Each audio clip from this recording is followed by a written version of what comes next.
अस्सलाम वालेकुम वरहमतुल्लाह। आज जी फिर उम्मीद करूँगा जी सारा खैर खैरियत ना ठीक ठाक होगा जी। तो आज हूँ मौजूद हाँ जी ज़िला हवेली कोटा के अंदर। तो हूँ तमने विजिट कराऊंगा जी इस वीडियो में ज़िला हवेली कोटा हो।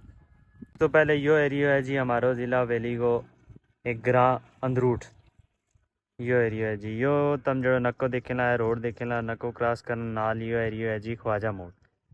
यो ऊपर टॉप तम देखा जी यो है जी महमूद गली। महमूद गली के नाल यो बुला पास है यो एरियो सारो है जी यो कलसाओ।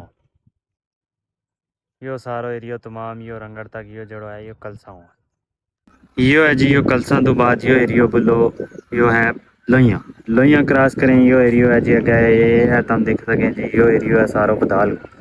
बदाल शरीफ तो पारला पासा यो एरियो है जी पाटाकोट। पाटाकोट तो तम ऊपर चढ़े यो है जी एरियो जबड़ा शरीफ। जबड़ा शरीफ तो बाद यो है जी मांझी शेर। मांझी शेर यो ऊपर जो टॉप की पहाड़ी है यो एरियो है जी शेर उठारा है।